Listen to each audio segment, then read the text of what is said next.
सद्गुरू श्री ब्रह्मचैतन्य महाराज गोंदवलेकर यांचं प्रवचन 17 मे. मी भगवंताचा आहे ही अखंड जाणीव ठेवावी.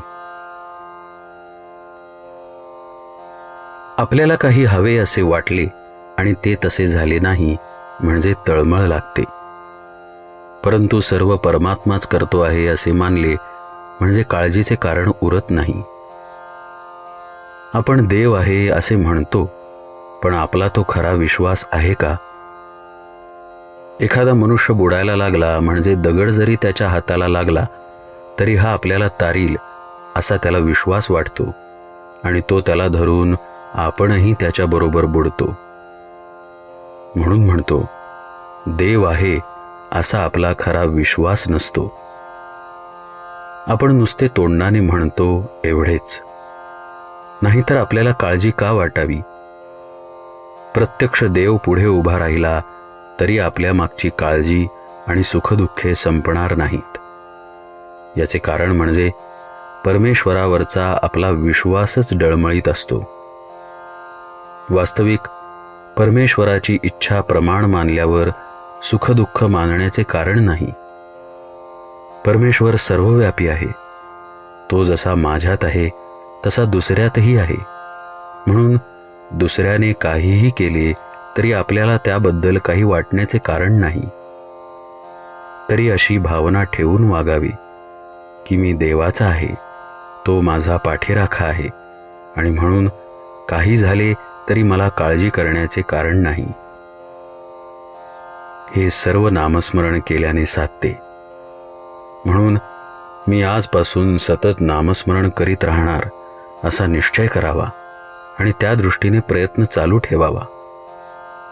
परमेश्वराला शरण जाऊन मला तसे वागण्याची बुद्धी द्यावी अशी त्याची प्रार्थना करावी. मनाला पहिल्याने थोडी बळजबरी करावी लागेल. लहान मुलांना शाळेत जाण्याकरिता सुरुवातीला थोडी बळजबरी करावी लागते. मुलीला प्रथम सासरी पाठवतानाही तसेच करावे लागते. आपण थोडा तरी नियम करावा. उदाहरणार्थ, जेवायच्या आधी, रात्री निसताना, सकाळी उठताना नाम घ्यायचेच, भगवंताची आठवण करायचीच. असे केले तर ते आयुष्यात फार उपयोगी पडेल.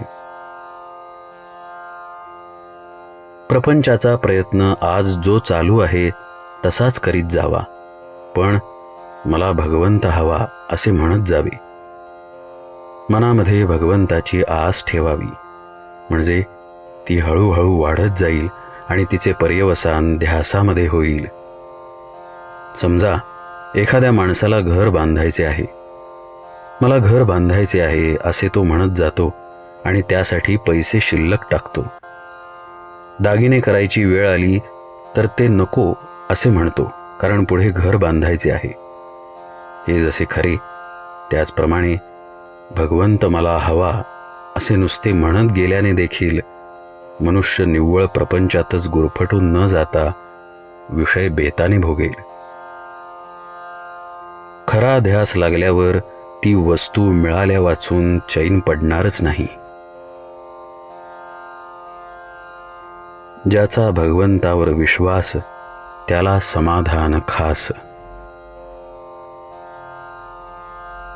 जानकी जीवन स्मरण जय जय राम.